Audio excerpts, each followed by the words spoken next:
क्या ही धन्य है वह जिसको तू चुनकर अपने समीप आने देता है, कि वह तेरे आंगनों में वास करे।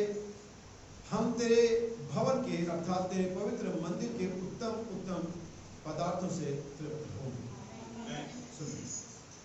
Blessed is the man वो मनुष्य आशीषित है whom thou choosest, जिसे तूने चुना है, and causest to approach unto thee, और उसको एक रास्ता एक माध्यम बताए जो तेरे पास आए, that he may dwell in thy courts. ताकि तेरे आंगनों में निवास करे। We shall be satisfied तब वो संतुष्ट होगा with the goodness और भलाइयों से, of thy house, तेरे घर की उन भलाइयों से आशीषित होगा, even of thy holy temple. और तेरे पवित्र मंदिर में आने पाएगा। एक मिनट, प्रभु के आशीष के पढ़ेगा। वैसे तो हम सभी बैठ सकते हैं। प्रभु आप सभी को आशीष दे, यीशु मसीह के नाम में मैं देता हूं। हालेलुया। यीशु मसीह के मधुर नाम में आप सभी को जय मसीह की। परमेश्वर का धन्यवाद देते हैं आज की सुबह के लिए, स्पेशली भाई प्रदीप की गवाही के लिए, शेफर्ड की गवाही के लिए भी परमेश्वर का धन्यवाद। तो उसने कहा कि मेरी गवाही को वहाँ पर बता दिया जाए कि कैसे परमेश्वर ने पिछले 10 दिनों में उसके साथ रहा, उसकी मदद करी, और 6 और 7 दिन भी कुछ ना खाने के बाद भी वो, और ऊपर से उल्टी करने के बाद भी वो सर्वाइव कर पाया, यहाँ तक आ सका। हम सभी की प्रार्थनाओं के द्वारा, के द्वारा और उस डॉक्टर्स के द्वारा परमेश्वर के सहायक हैं, वो सब प्राप्त कर सका। तो सबसे पहले मैं समस्या का धन्यवाद देता हूँ, फिर उन भाइयों बहनों का जो वहाँ पर थे और प्रार्थनाओं के साथ सहयोग किया, स्पिरिचुअल हेल्प और फिजिकल हेल्प दोनों के लिए। तो आप सभी को आशीष दामिन। हम विश्वास करें कि हम एक दूसरे के लिए इसीलिए कलीसिया का निर्माण करते हैं। ये वजह कि हमारी मैसेज की जो कलीसियाएं होती हैं और जो डिनोमिनेशंस होते हैं, ये फर्क होता है, क्योंकि वो एक्चुअली संस्था की तरह, ऑर्गेनाइजेशन की तरह, ऑफिस की तरह चलती हैं, लेकिन हमारी कलीसियाएं ऑफिस की तरह नहीं चलती। हमारी कलीसियाएं परिवार की तरह चलती हैं। आमीन। वहाँ पर ऑफिसेज होते हैं, वहाँ पर कोई एक दूसरे को नहीं जानता है, बस उसके नाम पता हो और कोई किसी के दुख और सुख में किसी को लेना देना नहीं है, लेकिन यहाँ पर ऐसा मामला नहीं है। मैसेज की कलीसियाएं परिवार की तरह चलती है। और वास्तव में बाइबल में जो पुराने नियम में, नए नियम में जो शुरुआती कलीसियाएं थी, वही पारिवारिक कलीसियाएं हुआ करती थी, वे परिवार की तरह चलते थे। जैसा बाइबल कहती है कि हम सभी अलग अलग अंग, लेकिन हम एक देह बनते हैं, और ये असंभव है कि आपकी देह का एक रेशा भी दर्द पाए और पूरी देह को मालूम न चले। यह असंभव है कि आपकी बॉडी का एक पार्ट खुश हो और पूरी देह उसका साथ आनंद ना मनाए। इसका मतलब किसी के साथ भी अगर कुछ भी थोड़ा ऊंचा या नीचा, अच्छा या बुरा होता है, हर एक व्यक्ति उसमें इन्वॉल्व होना ही चाहिए। और अगर आप नहीं हैं तो आप उस देह का हिस्सा, और अगर शायद आप उस देह में जुड़े भी हैं तो मैं हो सकता है कि वो पार्ट, वो हिस्सा पैरालाइज हो, जहाँ पर ब्लड सर्कुलेशन ना जा रहा हो, क्योंकि कई बार इससे जुड़े होते हैं और वो अंदर होते, शरीर के अंदर होते, लेकिन वहाँ पर कोई संवेदना नहीं होती, क्योंकि यहाँ पर रक्त का प्रभाव नहीं पहुँचता। इसलिए आप नेटे डालो, उसको गर्म में रखो, उसको भी फर्क, क्योंकि वहाँ पर ब्लड नहीं जा रहा है। और अगर आप कलीसिया में ऐसे रहते हैं और आपको किसी के सुख और दुख से कोई मतलब नहीं है, तो मैं नहीं सोचता कि कलीसिया में रहने के बाद भी यीशु मसीह के लहू उसके अंदर में नहीं है, क्योंकि लहू संवेदना लेकर के आता है। आप विश्वास करते हैं? और बहुत सारी कलीसियाओं में जाता रहता हूँ, देखता हूँ, सुनता भी हूँ, लेकिन मैं अपने छोटे शिशु के लिए फिर से एक बार परमेश्वर का धन्यवाद देता हूँ। और इसको मैंने कई बार अनुभव किया था जब मेरे पैर का एक्सीडेंट हुआ था, कि पीछे भी अपने शुरुआती दिनों में भी जब कलीसिया का आरंभ हुआ था, भाई प्रकाश, भाई प्रदीप, भाई प्रिंस यहाँ पर जानते हैं कि कैसा वो एक कनेक्शन हुआ करता था उन दिनों में, और मैं उसका अभिलाषी हूँ अभी भी। जैसे कि एक बार दाऊद परमेश्वर के आंगन से दूर हो गया था, तो मैं आंगनों की लाशा करके मूर्छित हो चला हूँ। तो मुझे उस समय के रिवाइवल की, उस समय के संगति की, उस समय के प्रेम की अभिलाषा है। क्यों है? क्योंकि अभी वो ठीक नहीं है, वो अभी उतनी नहीं है जितनी कि हुआ करती थी।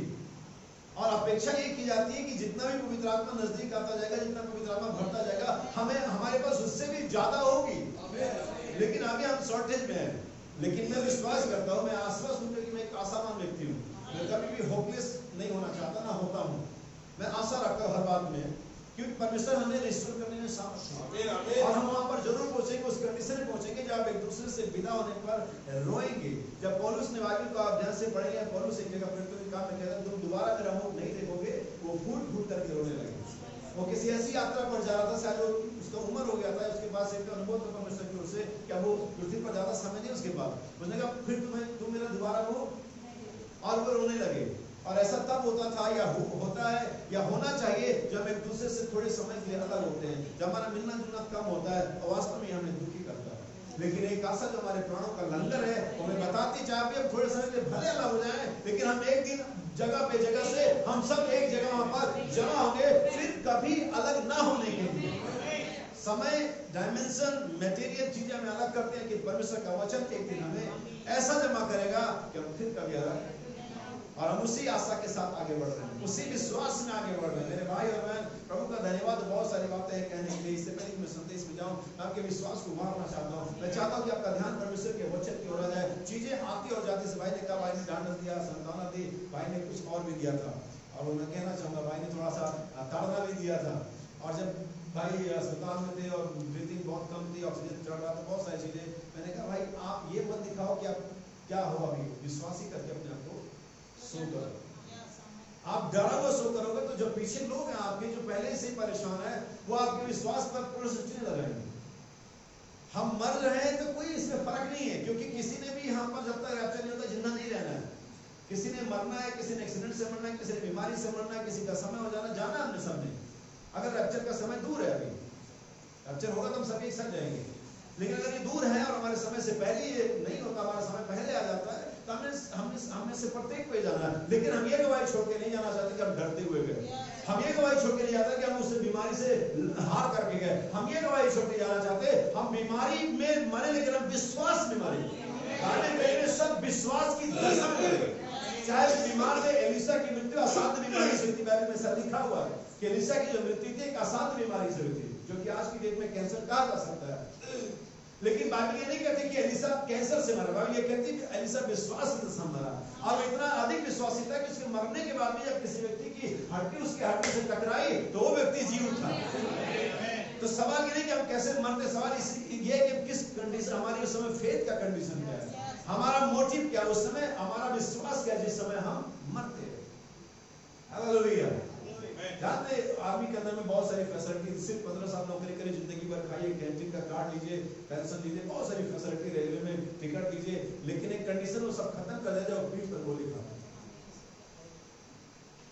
ये सब उनको तब मिलता है जब वो सीने पर गोली खाते हैं, जब वो लड़ते हुए मरते हैं, तब ये सब मिलता है। अगर वो भगोड़े हैं, अगर उन्होंने अपने आप को भेज दिया, अगर उन्होंने सूचनाएं साझा कर दी, तो फिर ये सारी सुविधाएं उनसे खत्म हो, छीपे जाते, फिर वो किसी सुविधा के हकदार नहीं होते। यही हमारे साथ मामला है। और हम भी एक सोल्जर हैं, हम क्रिश्चियन सोल्जर हैं, हम मसीह सिपाही। हालेलुया।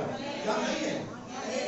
सोचता कितना ठंडा है, इतना ठंडा तो नहीं है जितना आपकी हमें मुझे अनुभव हो रहा है, कितना ठंडा है। और हम मसीह सिपाही होते हैं, हमें हमेशा आगे बढ़ते रहना है। और परमेश्वर का वचन स्वयं यीशु मसीह ने अपने मुख से, बहुत सारी बार लोग रेड लेटर बाइबल पढ़, कितनों ने कभी रेड लेटर बाइबल पढ़ी है? देखिए रेड लेटर बाइबल मुझे तो सुना नहीं है, जिसमें वो दिखाते हैं कि पुराने नियम से लेकर नए नियम तक जो वचन, उसमें पूरा बाइबल ऐसे लिखा जैसे है, लेकिन जो परमेश्वर के मुख से निकलता है उसे रेड कर देते हैं। तब एक प्रचारक ने बड़ा अच्छा किया, क्या मूर्खता नहीं है कि जो यहोवा यूं कहता है, यहोवा ने बोला तो उसे रेड कर दिया, यीशु ने कहा तो उसे रेड कर दिया, बाकी सब ऐसे रखता। मुझे समझ नहीं आती इसमें कौन सा मसल यशायाह ने कहा, कौन सा पौलुस ने कहा, कौन सा पतरस ने कहा, कौन सा मूसा ने कहा, इसमें कौन सा वचन जो इन लोगों ने कहा, मनुष्य ने कहा? ये सारी की सारी रेड लेटर बाइबल है। क्या आप समझे? सो यीशु ने कहा, वह जो हल पे हाथ रख करके पीछे देखता है मेरे योग्य नहीं है। इसलिए परमेश्वर, अगर आदमी ये पसंद नहीं करती, अगर आपका ऑफिस ये पसंद नहीं करता, हम खुद अपने बच्चों से अपेक्षा नहीं करते, तो परमेश्वर भी ऐसे मसीहों से अपेक्षा नहीं करता जो आगे बढ़ते हुए पीछे की तरफ देखे। याद रखिए, आगे बढ़ते हुए पीछे की तरफ देखना दुष्ट आत्मा होती, प्रकाशित में मेढकों के रूप में से दर्शाया गया है। आप मेढकों का जीवन चक्र देखना, उनका चाल और उनकी आंखों का डायरेक्शन देखना, आप समझ जाओगे कि मैं क्या कह रहा हूं, बाइबल क्या कह रहा है। इसलिए जब आप आगे बढ़े तो बस आगे की तरफ बढ़े, ये चिंता किए बिना कि आप जीतेंगे और हारेंगे। बाइबल कहती है जीत और हार परमेश्वर के हाथ में, ये संग्राम यहोवा का है। Battle belongs to the Lord. ये हमसे संबंधित नहीं, हम तो सिर्फ आगे जाओ। कहता तुम आगे जाओ, मुझे कोई एक चाहिए जो जिसको मैं एक इंस्ट्रूमेंट बना सकूं, मुझे कोई एक चीज को मैं इस्तेमाल कर सकूं। तुम आगे जाओ, मैं तुम्हें इस्तेमाल करूंगा। उस समय गोलियत बहुत पहले हार गया होता, अगर कोई एक यहूदी भी आगे बढ़ा होता। ये जरूरी नहीं था गोलियत का कि दाऊद ही आता, वो अलग बात है कि चुना हुआ था, लेकिन कोई भी आगे बढ़ता, हिम्मत करता, विश्वास करता कि मैं इसे हरा दूंगा, परमेश्वर उस व्यक्ति की तरह गोलियत को हरा देता था। लेकिन कोई मुश्किल थी कि कोई आगे बढ़ा ही नहीं। तब वहां पर से जंगल में से छोटा सा बच्चा निकल करके आता है और नबी कहता वही डेविड में उसी दुनिया में एक बार फिर से आपकी कसम में वापस आएगी। एक छोटा झुंड आगे आएगा जब सारी कलीसिया ठंडी पड़ जाएगी, घूमनी पड़ जाएगी, रीति रिवाज से ढकी रहेगी और ज्ञान से बढ़ जाएंगी और गोलियत चिल्ला रहा होगा, कैंसर पुकार रहा होगा, हर तरफ लोग मर रहे होंगे, तब एक छोटा झुंड कहीं से आएगा जो लड़ेगा उससे और परमेश्वर के इंस्ट्रूमेंट का इंतजार करे, एक बात का इंतजार करे कि कोई तो आगे आ जाए। उसको ये नहीं मतलब कोई लंबा चौड़ा आ जाए, मैंने लड़ना है, मुझे लंबाई चौड़ाई से तुम्हारे कोई लेन देन नहीं है। तुम्हारे हाथ में गोफन है, तुम्हारे हाथ में तोप है, ये मेरे लिए मैटर नहीं है। लड़ाई मैं कर रहा हूँ, तुम लंबे हो, तुम छोटे हो, तुम्हारे हाथ में गोफन है, तुम्हारे हाथ में गधे का जबड़ा है, ये मुझे मत बताओ। तुम बस अगर आप गिदोन के हिस्ट्री को पढ़ेंगे सरदू तो पर कुएं पर अपीयर हुआ, उसने इसी शक्ति के साथ चला जाता।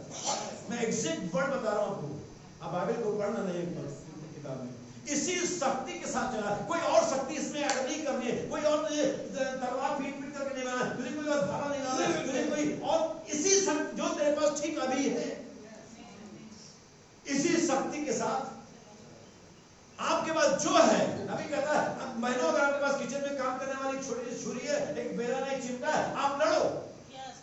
भाई आपके पास थोड़ा सा ज्ञान है, थोड़ी सा संयम है, जो कुछ भी आपके पास लड़ो, मैं विजय दूंगा।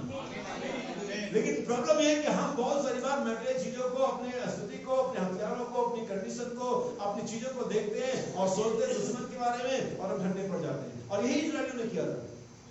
उन्होंने अपने आप को देखा, अपने साइज को देखा, अपनी तलवारों को देखा, अपने ढाल को देखा, उन्होंने देखा गोलियत, और जब उस दो अपने को और गोलियत को कंपैरिजन किया, वे हार गए। लेकिन जब दाऊद आता है तो उसने अपने आप को, अपनी उम्र को, अपने गोफन को, अपने साइज को, अपने ताकत को और गोलियत की ताकत को कंपैरिजन नहीं किया। उसने कंपैरिजन किया गोलियत को और परमेश्वर को, और जब परमेश्वर के सामने गोलियत को रखा तो गोलियत कहीं भी नहीं है।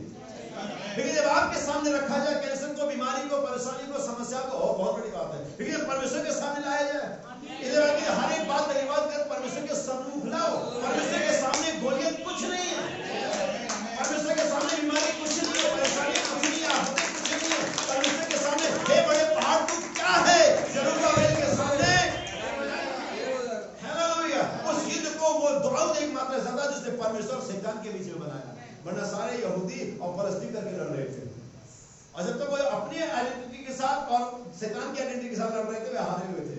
लेकिन जब उन्होंने अपनी आइडेंटिटी, दाऊद था जिसने अपनी आइडेंटिटी चेंज कर दी, उसने ये नहीं कहा मैं एक इस्राएली के तौर पर आता हूँ, मैं एक खतना वाले के तौर पर आता हूँ। उसने कहा मैं परमेश्वर के नाम में आता हूँ, मैं यहोवा की ओर से आता हूँ। उसने अपनी पहचान बदल दी। आज हम लड़ रहे हैं अपनी एबिलिटी के साथ, अपनी सोच के साथ, अपनी ज्ञान के साथ, अपनी समझ के साथ, और हम इन सब के साथ लड़ते हुए हारे हुए हैं। लेकिन एक बार आप आइए हम अपनी पहचान को बदल दें। हम ये कहें प्रभु हमारे समझ से नहीं, प्रभु हमारी कुवत से नहीं, प्रभु हमारे द्वारा नहीं, प्रभु हमारे तरीके से नहीं, प्रभु आपके तरीके से मैं आ रहा हूँ। शैतान सीन में भी नहीं है। हालेलुया। क्या विश्वास कर रहे हैं मेरे भाई और बहन? नबी कहता है कि याद रखिए परमेश्वर को सिर्फ एक इंस्ट्रूमेंट चाहिए, वो लड़ाई को जीत चुका है। क्या हम आगे बढ़ने तैयार हैं? तो आइए फिर से एक बार इस पर जिक्र करें जो साम नंबर 65 पढ़ा, उसकी चौथा वचन। और यहाँ पर जो विषय मैं आपके लिए आज सुबह में लेना चाहता हूँ, यह है परमेश्वर के पास पहुंचने का दिव्य तरीका। परमेश्वर के पास पहुंचने का दिव्य तरीका, डिवाइन अप्रोच। नबी कहता है इसको God's divine way to approach.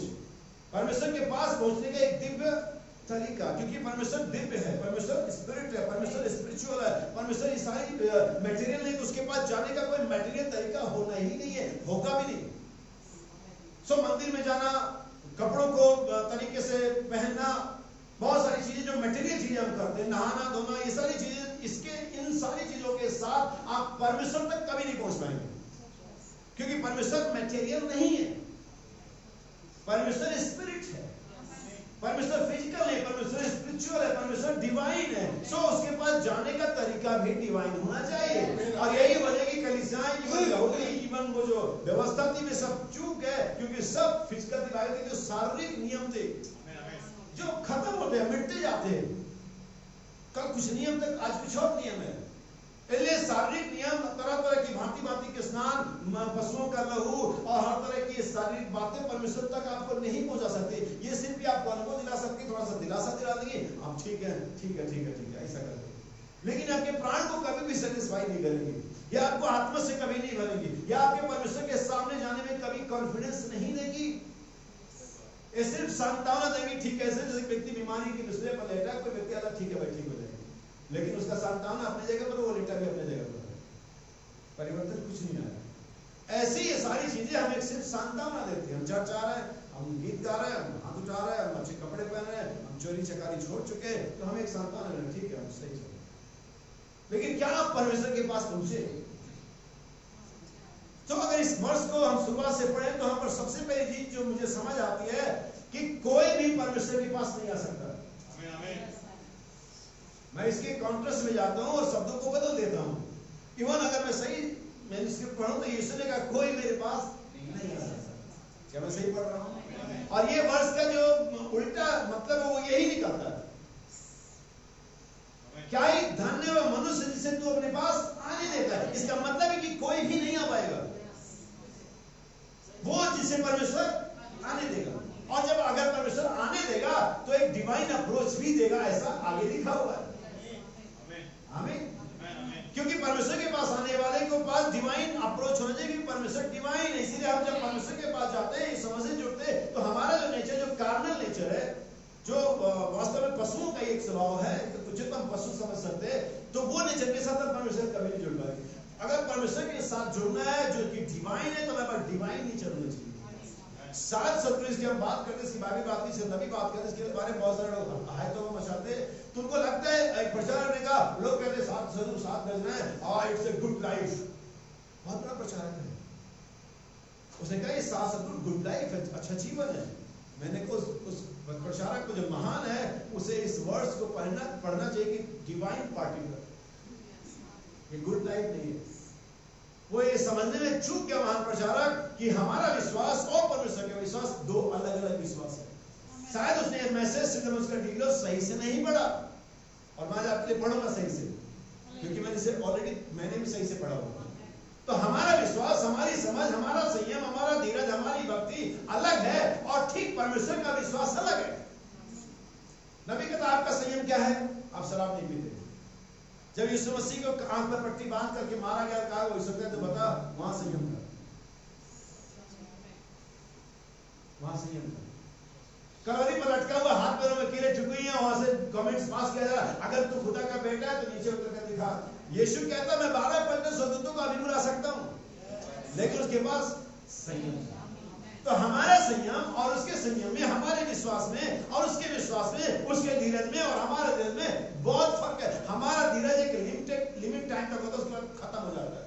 लेकिन अगर आप बाइबल पढ़ेंगे, पतरस की पत्री पढ़ेंगे, नूह के दिनों में परमेश्वर 120 साल तक धीरज धरे रहा।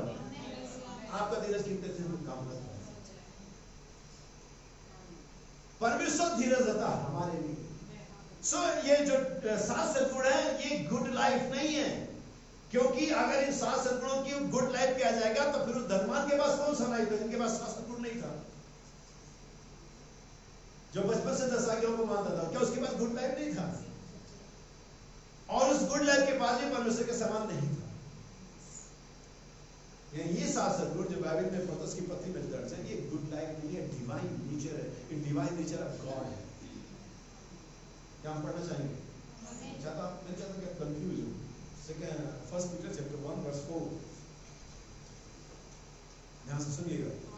पहला दूसरा पत्रस पहला है 4था वचन।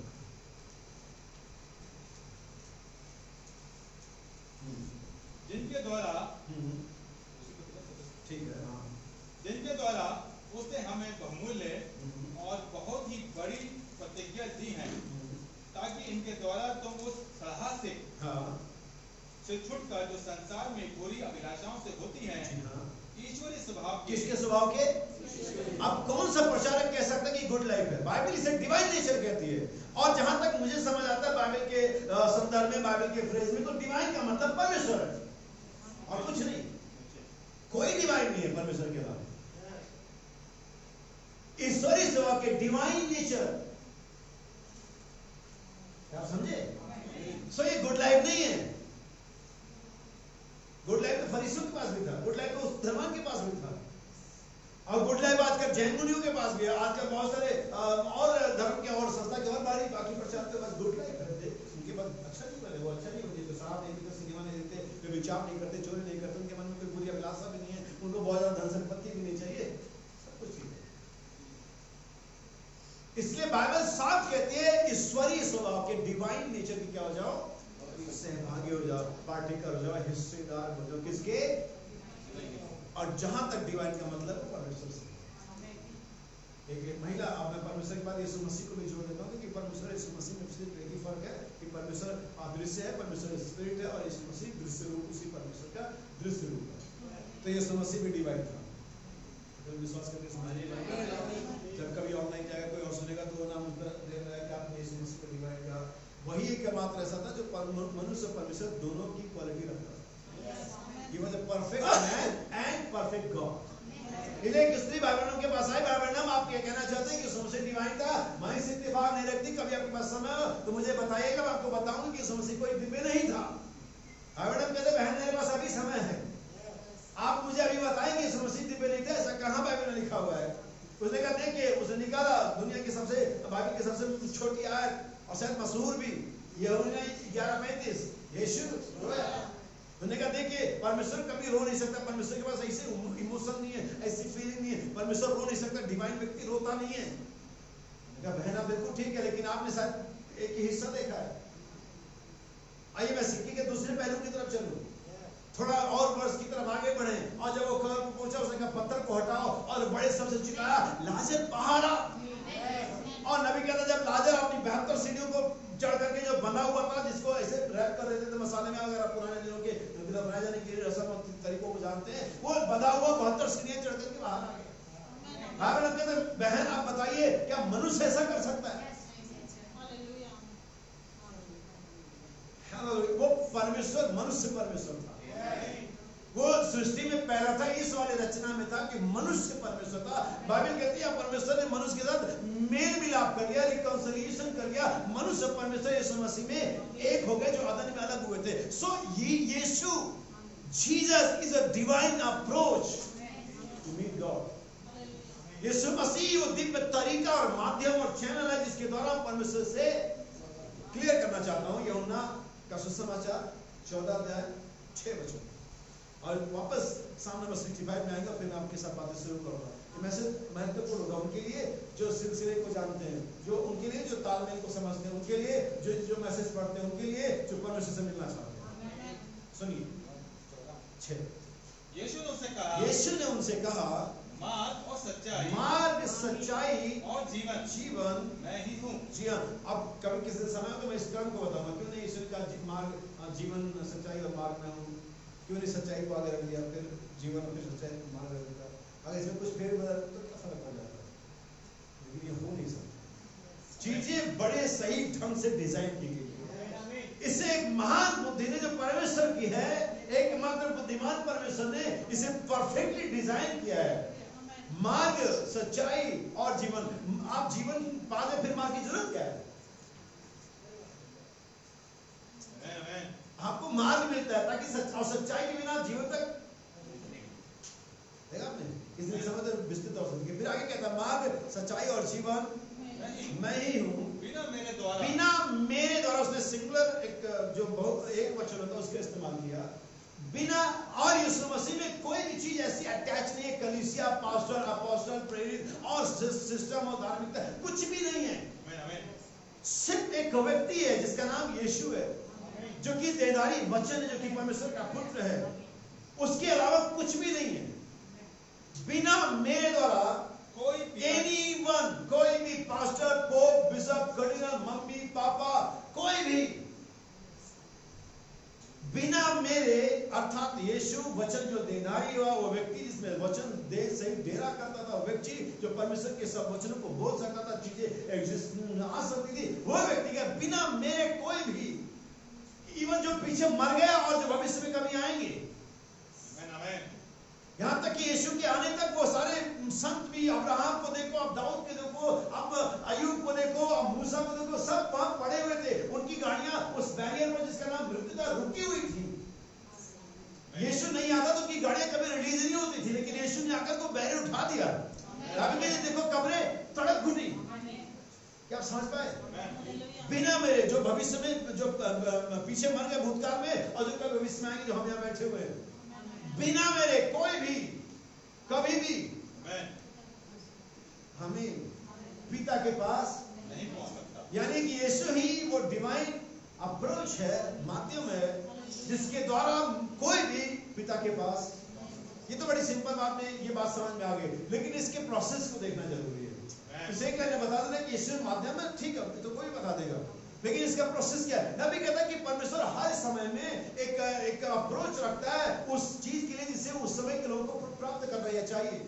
चंगाई का एक अप्रोच रखता है परमेश्वर, छुटकारे का एक अप्रोच रखता है परमेश्वर, उद्धार का एक अप्रोच। अगर आप पुराने नियम में जाएं, उस मिस्र की काली रात में, जो आधी रात में, जिसे मृत्यु की रात कहते हैं, परमेश्वर ने उनमें से प्रत्येक के लिए, चाहे वो ज्यूस हो और चाहे इजिप्शियन हो, परमेश्वर ने एक माध्यम बनाया था उनमें से बच निकलने का। परमेश्वर के पास हमेशा ही अपने लोगों के लिए, जिस समय में वो रह रहे होते हैं, एक तरीका, एक अप्रोच होता ही है, क्योंकि परमेश्वर कभी भी किसी समय के लोगों को बिना एक माध्यम के नाश नहीं कर सकता जब तक उनके पास वो तरीका या माध्यम ना हो। फिर किस बिना पर वो उनको दोषी ठहराएगा अगर उनको माध्यम नहीं देता है, और फिर कहता बच जाओ, फिर वे कैसे बचेंगे? इसके लिए क्यों, अगर बचने की कॉल करता है, अगर बचने के लिए आह्वान करता है, बचने के लिए चेतावनी देता है, तो जरूरी है कि उसके पास बच निकलने का रास्ता भी हो। और उस मिस्र की काली रात में सारे लोगों के पास, चाहे वो जानवर हो, चाहे वो पशु हो, चाहे यहूदी हो, चाहे मिस्री हो, उनके पास एकमात्र अप्रोच था, और वो था द्वार के बाहरी अलंगों पर लहू का लगाया जाना।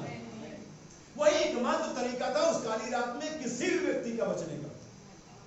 उस दिन में उनकी आइडेंटिटी, उनका जाति प्रमाण पत्र और उनकी कोई भी नेम प्लेट कुछ भी काम नहीं आता था। उस दिन का एक ही मात्र तरीका था, माध्यम था बच निकलने का, कि वो द्वार के बाहरी अलंगों पर, उसके अलावा कुछ भी नहीं काम करेगा, क्योंकि परमेश्वर किसी एक समय दो तरीके नहीं देता। परमेश्वर किसी एक समय एक ही माध्यम देता है, एक ही तरीका देता है, इसके द्वारा कोई मनुष्य उस समय में बचेगा। नबी का जब से अदन में गुनाह आया, तब से परमेश्वर के पास जाने का, परमेश्वर से मिलने का, परमेश्वर से प्रार्थना करने का, अपने पापों का क्षमा पाने का एक ही तरीका था, बहाया गया लहू। मैं आपके लिए कुछ वचन पढ़ता हूं, और ये आपको मिलेगा इब्रानियों की पत्री, उसका 9 अध्याय, उसका 22 वचन। ध्यान दे, आपके पास समय होना चाहिए, आपके पास समझ होनी चाहिए, आपके पास पेशेंस होना चाहिए मैसेज सुनने के लिए। मैं दोबारा कुछ नहीं सब बोलूंगा कि आपको थोड़ा सा हर्ट हो, लेकिन देखिए कभी समय आएगा तो उसको ही बोलेंगे, क्योंकि ऐसा करना मेरा काम है। सुनिए, और व्यवस्था के अनुसार, और व्यवस्था के अनुसार, और लॉ जो है, हम जानते हैं कि जो व्यवस्था लॉ है वो एक शैडो है। इसका मतलब अगर व्यवस्था है तो एक असली तरीका भी है। क्या आप समझ रहे हैं मैं क्या कह रहा हूँ? क्योंकि बाइबल साफ साफ क्लियर कर चुकी है कि जो व्यवस्था वो शैडो है। तो मैं अभी शैडो में हूँ, जैसा कि मैंने एक दिन बताया था कि आदम यीशु मसीह का शैडो था। वास्तव में यीशु मसीह आदम का शैडो नहीं है, जैसे कि मैं एलिया का शैडो नहीं हूँ, एलिया मेरा शैडो है। ये बात कहने के लिए मुझे कई बार सोचना पड़ा, लेकिन मुझे कहना है कि मुझे ऐसा कहने की साहस और हिम्मत देती है, क्योंकि एलिया भी हमारे समान दुख से हुए मनुष्य था। तो इससे पहले कि मैं आता, मेरी छाया थी। इससे पहले कि यीशु आता तो उसकी छाया थी। तो आदम, यीशु आदम की छाया नहीं था, बल्कि आदम यीशु की छाया था। इतना महत्वपूर्ण नहीं है, बाइबल साफ साफ कहती है। पुराना के साथ तुलसी के प्रति 2 अध्याय 16-17 वचन पढ़ेंगे। पुराना सारा पुराने के साथ छाया है, क्या नहीं है? तो जब आदम आया और आदम को परमेश्वर ने पृथ्वी पर रखा, तो शैतान को भी उधर खुला छोड़ दिया था, वो भी नीचे आ गया। तो शैतान ने अपने सारे जितने भी अस्त्र शस्त्र होते हैं ना टॉप के, वो शैतान ने सोचा यही तो इसको खत्म किया, इस पर कब्जा पाए तो खत्म। सर बड़े मजे में मुस्कुरा के देख रहा था, शैतान तू फोटोकॉपी पे काम कर रहा है, और मैं समझ गया तू क्या क्या कर सकता है, क्योंकि मैंने एक चारा डाला था तुझे। और वो था आदम, वो था शैडो, वो था फोटोकॉपी। अभी तो मैं आया नहीं हूँ, लेकिन मैंने देख लिया जब मैं आऊंगा तो तू क्या कर सकता है, क्योंकि जो तू कर सकता था तूने इधर कर दिया। और जो कुछ व्यवस्था में है वो हो चुका, हमें मालूम है होने वाला क्या है। व्यवस्था ने हमें सारी बातें पहले से ही सैंपल पेपर की तरह नहीं, वो सब हमें पता है आगे क्या हो सकता है। अगर अब भी कोई व्यक्ति चूक जाए तो बस उसके लिए अब मैं क्या कह सकता हूँ, मैं उसके लिए बस मुझे अफसोस है, क्योंकि हमें सारी कहानी मालूम चल चुकी है। सब व्यवस्था के अनुसार बाइबल यहाँ कहती है, और व्यवस्था के अनुसार हाँ जी, प्रायः सब वस्तुएं लहू के द्वारा शुद्ध की जाती हैं। कितनी वस्तुएं? कोई भी व्यवस्था के अनुसार कोई भी वस्तु लहू के बिना शुद्ध नहीं हो सकती। सब वस्तुएं लहू के द्वारा। आपका जीवन बिना लहू के कैसे शुद्ध हो सकता है? चर्च ज्वाइन करने से, पानी का बपतिस्मा लेने से, दशमां देने से, अपने चर्च में हाजिरी लगाने से, धार्मिकता काम करने से, ऊपर नीचे चिल्लाने से, अन्य भाषा बोलने या उसका अनुवाद भी कर देने से ये नहीं होगा। शुद्ध नहीं हो सकते आप। और बिना शुद्ध किए परमेश्वर के सभा में, परमेश्वर के कोर्ट में, परमेश्वर के परिसर में नहीं जा सकते। आप थाने में, आप डीएम के ऑफिस में बिना ताले से नहीं जा सकते। परमेश्वर के पास तो बहुत दूर की बात होगी। आज यहाँ तक मॉल में भी नहीं जा पाते आप तो। वो पहले लगा आप एक मॉल में नहीं जा पा रहे, एक डीएम के पास, आप प्रधानमंत्री के पास तो कहीं जा पाओगे? कई चक्र की जांच के बाद आप पहुंचोगे वहां। और हम आ रहे हैं किसके पास? जैसे आ जाओ, आदमी का जैसे जब आ जाओ। हाँ वो ठीक, उसने पहले बुला लिया तुम्हें, अब समझाएगा, मांझेगा तुम्हें, घिसेगा, तुम्हें बनाएगा, प्रेजेंट करने। अभी आ तो गए सुसनगढ़ में सारी लड़कियों को इकट्ठा कर लिया गया, लेकिन ये मात्र बात खत्म नहीं हो गई थी। क्या आप समझे मैं क्या कह रहा हूँ? चीजों को देख लो, कितने ध्यान से चल रही चीजें। सुसनगढ़ में सारी लड़कियों को इकट्ठा तो कर लिया गया, लेकिन अब वहां पर मामला शुरू हुआ। उनको गंदरस, उनको तेल, उनको सुगंध, उनको इत्र, उनके रखवाले, उनके खोजे उनको दिए गए। दिन ब दिन 6 महीने तक उनकी क्या चलती रही? सफाई और क्लीनिंग चलती रही, ताकि वो राजा के सामने प्रेजेंट किए जाए। हम आ गए हैं बहुत साल पहले, कोई 30 साल पहले, कोई 32 साल पहले, कोई 40 साल पहले, कोई 50 साल पहले, कोई 30 साल पहले, कोई 2 साल पहले, लेकिन आ गए ना। लेकिन अब क्या होगा? ये जो चल रही, जो आप संडे आते हैं और बुधवार को अगर कभी मीटिंग हुआ करती थी या कभी होगी, तो ये क्या चलता है? ये आपको क्लीन किया जाता है, ये आपको प्योर किया जाता है, आपको प्यूरिफाई, ताकि आप परमेश्वर के सामने प्रेजेंट हो सके। तो प्राय सारी वस्तुएं लहू के द्वारा शुद्ध की जाती हैं। Next line. और बिना लहू बहाए क्षमा नहीं, कोई माफी नहीं है। और कैसे कोई व्यक्ति बिना माफी के कंडीशन में परमेश्वर तक जा सकता है? और मामला सिर्फ माफी की ही नहीं है, क्योंकि मैं बता चुका हूं, माफी के बाद आपको स्वीकार किया भी जाना चाहिए। क्योंकि बहुत सारी बार हम माफ करते लेकिन स्वीकार नहीं करते। कई बार लोग कहते हैं हाँ माफ तो कर देंगे, लेकिन अब मैं बात नहीं करूंगा। ऐसा कितने लोग ऐसे मुझसे नजर चलके करते हैं? कई ऐसे कठोर लोग होते हैं, अरे क्यों नहीं करोगे बात यार, क्या लेगा तुम्हारा, माफ कर दे तो बात नहीं करो। मिलो पहले, जब फिर कर देगा, फिर कर लेंगे, जा क्या रहा हमारा? समस्या कहाँ है? लेकिन हमारा ईगो, अगर क्या होता, अगर प्रभु यीशु मसीह में सिर्फ माफ कर देता, अपने साथ में ले जाता। अगर यीशु मसीह कहे मैं तुम्हारे लहू बहा दिया, मैंने कुर्बानी दे दी, तुम माफ हो गए, जाओ अपने जो करते करो। अब मैं तुमको इतना बड़ा गुनाह किया, मैंने माफ कर दिया, बस मैं बात नहीं करूंगा। तो तुमने बहुत बड़ा गुनाह किया। कितने लोग अच्छा लगेगा ऐसा? और जब आप किसी के साथ ऐसा करते, तुम्हारा वही स्वभाव जो मसीह यीशु का स्वभाव। आमीन आमीन। अगर उसने ना सिर्फ माफ किया, बल्कि उसने हमें गले भी लगाया। ना सिर्फ माफ किया, हमारे साथ हमारे दुख में, हमारे सुख में शामिल होने के लिए वो तैयार रहता है। हमसे गले लगाने के लिए, हमसे प्रेम करने के लिए, हमें फिर से माफ करने के लिए, हमें फिर से उठाने के लिए हमेशा तैयार रहता है। सो बाइबल कहते हैं बिना लहू बहाए पापों की माफी नहीं है। सो परमेश्वर ने उस मिस्री काली रात में उनको एक अप्रोच दिया था, एक तरीका दिया था जिसके द्वारा वो बच सकते थे, और वो था द्वार के बाहरी लोगों पर मेमने का लहू लगाया जाना। नबी कहते हैं जंगल के मार्ग में जब आगे चले, तब उनके पास बहुत सारी बीमारियां आ गई, सांप निकले, उन्होंने उनसे काटा, और तब वो सब मर रहे थे सांप के काटने से। परमेश्वर ने उनको एक अप्रोच दिया, एक तरीका दिया, और उसने मूसा ने एक पीतल का सांप बना, उसे ऊंचे पर लटका दे, जो कहीं दूर दराज में कोई जंगल में अगर उसको सांप काट ले, अगर वो जिंदा उसे ढो कर गिराओ और उसको बोलो तो सांप की ओर देखे, और जो सांप का काटा वो सांप की ओर देखेगा, वो क्या हो जाएगा? और ये अप्रोच था जंगल के मार्ग में उनके बचने का। अब इसके अलावा किसी और तरीके से बचने, कोई झाड़ फूक करवा ले, कोई ब्लेड लगा ले, कोई मिर्ची बुरक दे, मर जाएगा। जैसा कि आजकल बहुत सारे सांप काटने के इलाज करते हैं। अच्छा इलाज हम सब करते हैं, मरने वाला फिर भी मर जाता है, जिसको मरना तो मरता ही है। चाहे कोई भी इलाज कर लो, 7 स्टार होटल में कर लो, झोपड़ी में कर लो, देसी कर लो, आयुर्वेदिक कर लो, होम्योपैथ कर लो, मरने वाला परमेश्वर ना बचे तो कोई नहीं बचे। अस्पतालों में ही मौत होती है। हालेलुया। उनको पता है यहाँ मर जाएंगे, उनको पता है यहाँ पर आने का बचने का गारंटी नहीं है, मैं परसों अस्पताल में था, एक 2-3 पेशेंट थे, परिवार वाले डॉक्टर से कह रहे, वो कह रहे ले जाओ, वो कह रहे भर्ती करो, हम देखते हैं आप गारंटी दोगे बचने का। वो निशान का पर्चा बना रहे, ले जाओ निकल जाओ। परमेश्वर का नाम कोई गारंटी नहीं।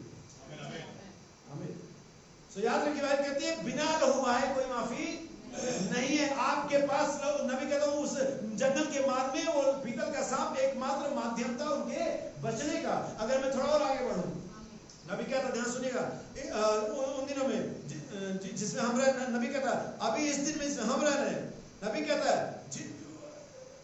मैं इस कोड को पढ़ता हूं आपके लिए, भाई आपके पास है, ध्यान सुनिएगा। इससे पहले इस कोड को पढ़े, जब तक भाई निकालना, मैं इस आयत को पढ़ना चाहता हूं। इब्रानियों की पत्री उसका 10वां अध्याय उसका 19 वचन। सो हे भाइयों, जबकि हमें यीशु के लहू के किसके, फिर से मामला किसका आ गया? अब मैं बार लोग, क्योंकि पिछले सप्ताह मैंने बात किया मसीह के स्वरूप को बनना, एक स्पिरिचुअल प्रेगनेंसी, और हमारे अंदर में जो स्पिरिचुअल जो बच्चा बनना है उसका नाम क्या, उसका क्या कैरेक्टर? मसीह का स्वरूप। और मसीह एक हिस्टोरिकल पर्सन नहीं है जैसे कि यीशु है। जब कभी आप इस यीशु और मसीह के फर्क को समझ जाएंगे, आपके लिए बहुत ज्यादा जो मैसेज है बहुत ज्यादा समझ जाएगा।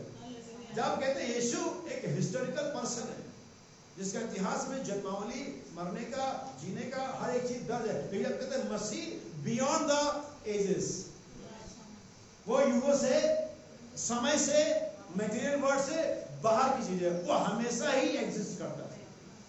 सो मसीह का स्वरूप बनता है एक अनंत रचना। आमीन।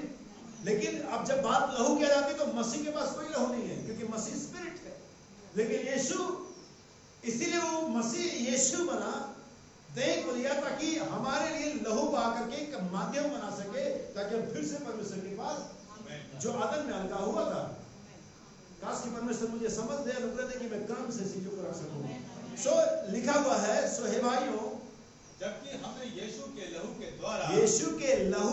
द्वारा उस नए और जीवते मार्ग से, नए और जीवते मार्ग से, यीशु ने यही कहा था यूहन्ना 6:14 में, मार्ग, सच्चाई और जीवन।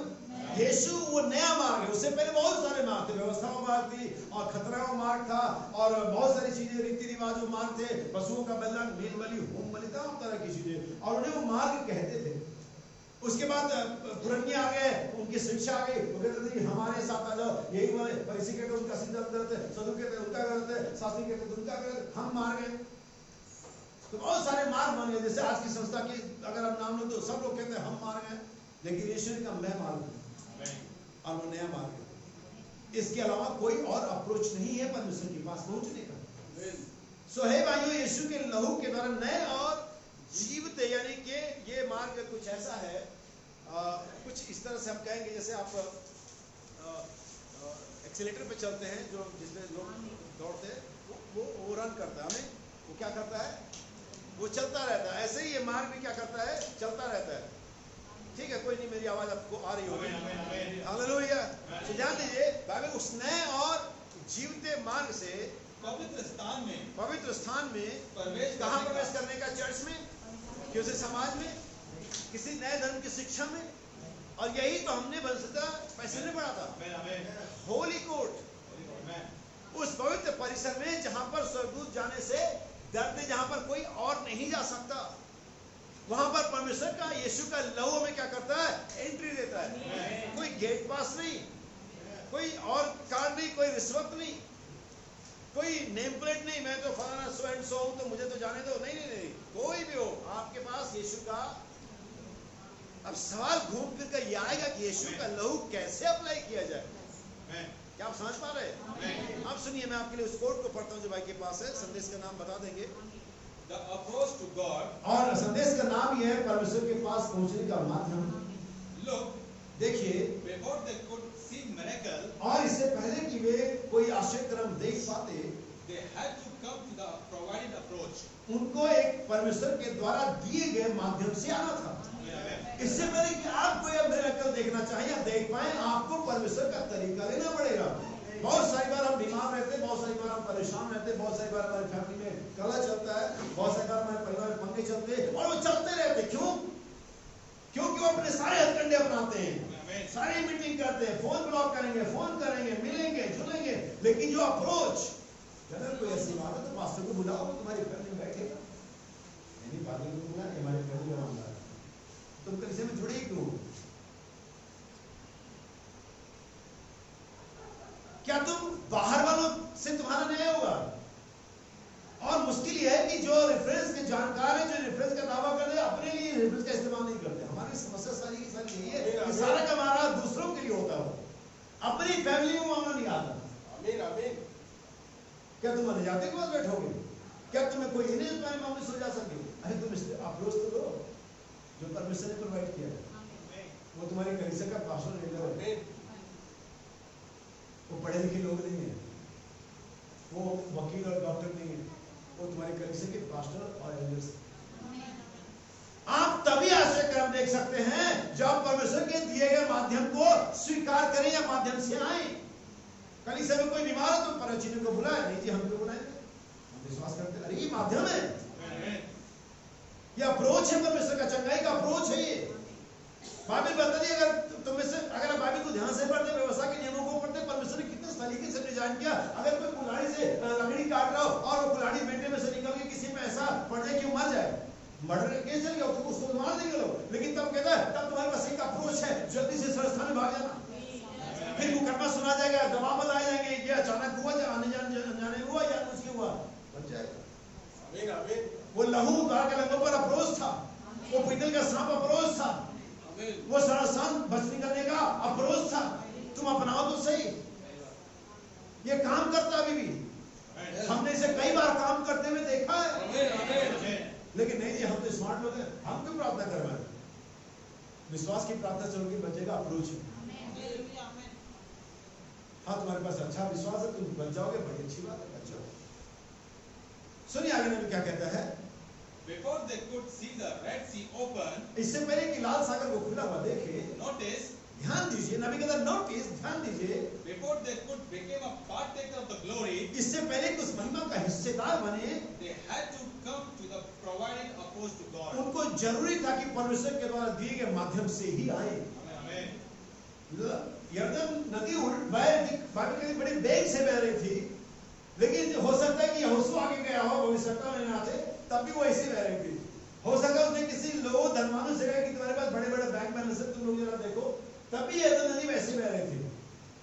उसने उसके अलावा कि याजक अपने कंधे पर बंदूक उसको संदूक को रख के आगे निकले और अपना पैर रखे, सारे हथकंडे अपनाएंगे और यरदन वैसे ही बह रही होगी। लेकिन जब उसने गरीब अनपढ़ दीनहीन याजकों से कहा भैया यही अप्रोच है, यही तरीका, तुम लोग आगे बढ़ो, तब वो नदी। ये मतलब नहीं कि आपके पास कितना शानदार तरीका है, ये मतलब है कि आपके पास गॉड्स प्रोवाइडेड अप्रोच है, God's provided approach, man made approach नहीं। नबी कहते इससे पहले कि लाल सागर खुलता देखे, इससे पहले कि इस महिमा के हिस्सेदार बने, उन्हें परमेश्वर के द्वारा ठहराए गए तरीके से ही आना था। सुनिए, God provided divine approach परमेश्वर ने उनको एक दिव्य माध्यम तरीका दिया, for the divine articles, Divya वस्तु में चीजें दी। and before you can become a partaker of this blessed heavenly calling, और इससे पहले कि आप महान आशीषित स्वर्गीय बुलाहट के हिस्सेदार बने, you have to come through the provided approach. आपको परमेश्वर के द्वारा दिए गए माध्यम से ही आना है। और मैंने सब वचन में पढ़ा, नो वन, कोई भी मेरे पास नहीं आ सकता, यानी यीशु एकमात्र माध्यम अप्रोच है। लेकिन सवाल यहाँ पर यह है मेरा अगला कि यीशु तो मर चुका है, अभी तो वो फिजिकल नहीं है, तो कैसे यीशु अभी भी अप्रोच है? बाय हिज ब्लड, बिना लहू के बाहर कोई माफी, और यीशु के लहू के द्वारा में नया और जीता मार्ग मिला। किसके पास है? पवित्र स्थान में। कौन है? परमेश्वर। उस स्थान में आपका मुलाकात याजक से, भविष्यवक्ता से, पादरी से नहीं होगी। उस स्थान में आपकी मुलाकात आपके दूल्हे से होगी, उस प्रिय से होगी जो हजारों टपकने वाले मधु के छत्ते से भी मीठा है। क्या आप उसकी आशा कर रहे हैं? सुनिए नेक्स्ट लाइन, आपको परमेश्वर के द्वारा दिए गए माध्यम से ही आना है, not intellectually, कोई भौतिक ज्ञान के द्वारा नहीं, but that to to yourself लेकिन गहराई से अपने आप को मरने देने के द्वारा and reborn again in Christ और मसीह में दोबारा जन्म लेने के द्वारा through the offering of the blood. लहू के चढ़ावे के द्वारा, फिर से बाइबल और गोट, Amen. Amen. बिना लहू आए कोई माफी नहीं है। और हमें वो जो नया जीता मार्ग कैसे मिला? यीशु के लहू के द्वारा। अब सवाल ये आता है कि कैसे आज वो लहू हमारे जीवन में काम करेगा। इससे पहले मैं आगे बढ़ूं, मैं आपको कुछ चीजें और बताऊंगा, क्योंकि जरूरी इन चीजों को समझे। वापस सामने नंबर 65 में आते हैं और इसे पढ़ते हैं। क्या ही धन्य है, क्या ही पहली बात तो मनुष्य धन्य में गिना जाएगा जिसे परमेश्वर बुलाता है। जैसा कि मैंने कुछ समय पहले बताया था कि जो हमारे छुटकारे के 3 चरण है, शुद्धिकरण, पवित्रीकरण, पवित्र आत्मा का बपतिस्मा। उसमें पहला काम है शुद्धिकरण। उसका मतलब होता है किसी वस्तु को चुन लेना और सेवा के लिए अलग करना। नबी कहता है इसको इस तरह समझिए कि जब परमेश्वर पर निगाह डालता है तो आपकी हालत क्या है कि आप जज करते हैं, या आप सोचते हैं, या आप देखते हैं, या आपका पड़ोसी देखता है। लेकिन जब परमेश्वर आप पर निगाह डालता है तो आपको चुना हुआ पात्र करके देखता है, और यही महत्वपूर्ण हो जाता है। वरना आप कल्पना करिए जिस हालत में आप बुलाए गए थे उस समय आपकी कंडीशन क्या थी? उस समय आप कितने भले थे, उस समय आप कितने ईमानदार थे, उस समय आप कितने धार्मिक थे, उस समय आप कितने सच्चे थे। बल्कि बाइबल कहती है आप पाप में डूबे हुए थे, लेकिन परमेश्वर ने उस हालत में आप पर अनुग्रह किया, आपको बुलाया। आप जानते इसका मतलब क्या? वो आपको पापी के तौर पर नहीं देख रहा था, चुने हुए के तौर पर देख रहा था। क्या ही वो व्यक्ति धन्य से परमेश्वर चुन लेता है। मैं उस चुनावट के लिए परमेश्वर का धन्यवाद देता हूं कि परमेश्वर ने मुझे आज नहीं, जगत के होने से पहले मैं चुना हुआ। हालेलुया। तो मैं मेरी गुनाह को नहीं देख रहा हूं, ना ही मेरा परमेश्वर को देख रहा है। उसने कहा मेरे पास तरीका है, मेरे पास एक माध्यम है, मेरे पास कुछ है जिससे मैं तुझे क्लीन कर सकता हूँ। सुनिए, क्या ही धन्य हो मनुष्य जिसको तू चुनकर, पहली बात तो चुना जाना होना चाहिए।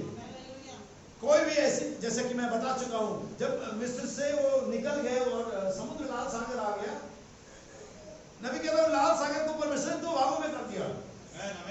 आमतौर पे आप जब किसी तलहटी को, किसी नदी को पार करते हैं तो आपकी पैरों में कीचड़ होती है।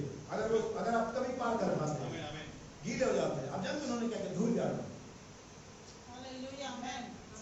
ये परमेश्वर हमारा, उन्होंने कीचड़ नहीं साफ किया, उन्होंने धूल झाड़ी, क्योंकि परमेश्वर ने इसे किया था। और जब इसी मिरेकल को, इसी बात को फिरौन ने देखा, मिस्री 20 लाख पार हो गए, उसकी सेना तो वहीं पर खड़ी थी, नंगी तलवार के हाथों में थी, उनके रथ और सवार वहां पर तैयार थे। उन्हें सेनापति से कहा पीछा करो, लेकिन वो मार्ग चुने हुओं के लिए था, वो मार्ग बुलाए हुओं के लिए था, वो मार्ग परमेश्वर की संतानों के लिए था। उस मार्ग पर दुष्ट नहीं चल पाएगा। और जब वे उस मार्ग पर चलना जिसे परमेश्वर ने बनाया था, जो एक समय वास्तव में मार्ग थी जिससे 20 लाख लोगों को पार भी कर दिया, जब ये चलना चाहे, बाइबल कहती है पानी फिर वापस सभी नहीं आ सकते। परमेश्वर ने आपके लिए यीशु को भेजा है। कलीसिया यीशु का होने का और यीशु के उसका होने का और अपना यीशु का होने का दावा कर सकती है, लेकिन यीशु उनका नहीं है। मेरा मेरा मेरा यीशु मेरा है, किसी और का नहीं है वो, क्योंकि मैं जानता हूं मेरे लिए आया है। कई धन्य मनुष्य से तू चुन करके, और जब वो चुन लेता है तो बुलाता भी है। क्या ये साम नंबर 65 और रोमियो 8:28 सेम नहीं है? जिसे वो जान लिया उसको बुलाया, जिसे बुलाया उसे महिमा दी, और महिमा तो उसके भवन में होना, ये सबसे बड़ी महिमा जिसे परमेश्वर अपने कोर्ट में, अपने भविष्य में खड़ा होने देता है। आप जानते हैं, आप जब भविष्य में खड़े होते तो एक बात तो साफ हो जाती है, आप बेअब हैं। उसमें किसी के सर्टिफिकेट की जरूरत, क्योंकि आप खड़े, इसका मतलब यह है कि आप पर कोई चार्ज नहीं है, क्योंकि कोई दुष्ट उस स्थान में खड़ा नहीं हो सकता है। हालेलुया। अगर आप किसी डीएम, किसी जज, किसी मिनिस्टर के बगल में खड़े हैं, इट मींस आप वेरीफाइड है। अगर आप परिसर में खड़े परमेश्वर के, वेरीफाइड। ये गारंटी इस बात की, चिन्ह इस बात का, आपका कोई चार्ज। सुनिए नेक्स्ट लाइन, जिसको तो चुनकर अपने समीप आने देता है कि वह तेरे आंगनों में वास करे। आमीन। कि वह तेरे आंगनों में आया जाया करने में हमेशा इस बात को ध्यान रखना, वास करे, अबाइड, स्टे।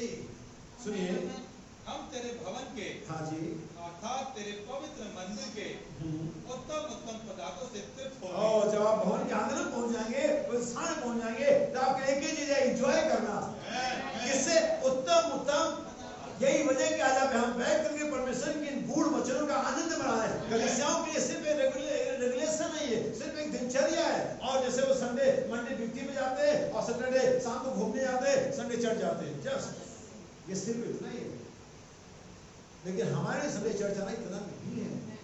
हमारे लिए संडे चर्च जाना इससे भी कहीं ज्यादा महत्वपूर्ण है। बाइबल कहते हैं तेरे भवन की आंगनों की लालसा करके मैं मूर्छित हो चला हूं, मैं कब जाकर के परमेश्वर को अपना मुंह दिखाऊंगा। जब परमेश्वर के पास आते हैं आप कुछ लेकर के आता है परमेश्वर के पास। आप डीएम के पास ऐसे रह सकते, आप प्रधान परमेश्वर के पास ऐसे रह सकते। आपके पास कोई अपॉइंटमेंट, कुछ गिफ्ट, कुछ कारण होना चाहिए कि आप क्यों आए हैं। आमीन। मैं आपके लिए एक और वचन पढ़ूंगा, ये आपको मिलता है, चाहे तो अपनी आयतों को जरा सा मेरे साथ मिलाइए। यूहन्ना का सुसमाचार और उसका 17 अध्याय उसका 24 वचन, क्योंकि हमारा जो विषय है वो divine approach to meet God, या परमेश्वर के पास आने का एक दिव्य तरीका, माध्यम। हे पिता, हे, अब यहाँ पर फिर से यीशु है, मैं नहीं कहूँगा रेड लेटर बाइबल, लेकिन यहाँ पर यीशु स्वयं कह रहा है, हे पिता, हे पिता, मैं चाहता हूँ। कौन चाहता है ये? क्या ये धन्य वो मनुष्य तू चुन लेता है, तो आप बुलावट के लिए आने के लिए ऑलरेडी चुने गए हैं। आमीन, आमीन। आप मुझे बताओ, जब पहला संसारी जन्म लिया आपको कौन रोक पाया? डॉक्टर ने कहा था ऐसा होगा, पंडित ने कहा था ऐसा होगा, पुरोहित ने कहा था ऐसा होगा, मम्मी ने कहा था ऐसा होगा, बड़े बूढ़े दादियां कहती थी तो ऐसा होगा। आप रुके, आप आ गए। जब मैसेज आपके पास पहुंचा तो बहुत सारे कारण थे कि आप रुक सकते थे। शायद वो चर्च का मकान, शायद वो वजीफा, शायद वो नौकरी, शायद वो पापा मम्मी, शायद वो कब्रिस्तान की चिंता, बहुत सारी वजह थी कि आप रुक सकते। क्या वे रोक पाए? परमेश्वर ने अगर चुन लिया है तो आपको कोई रोक नहीं पाएगा। आमीन। इसलिए आप यहाँ इसलिए नहीं है क्योंकि आपने चाहा, आप यहाँ इसलिए क्योंकि यीशु ने चाहा। हालेलुया। मैं यहाँ इसलिए नहीं हिंदू समाज से क्योंकि मैंने चाहा, क्योंकि यीशु ने चाहे। पिता मैं चाहता हूँ कि ये भी कि जिन्हें तूने मुझे दिया है, और ये पहले हुआ कब? साम नंबर 65 के अनुसार जगत के होने से पहले, रोमियो 8:28 के अनुसार जगत के होने से पहले, जिन्हें तूने मुझे दिया, पास्ट टेंस से दिया है ऑलरेडी पीछे। व्याकरण को इतना तो खैर मैंने पढ़ा है, ज्यादा नहीं लेकिन इतना पढ़ा है कि इसका मतलब है पीछे ही दे दिया, पहले ही दे दिया। कब?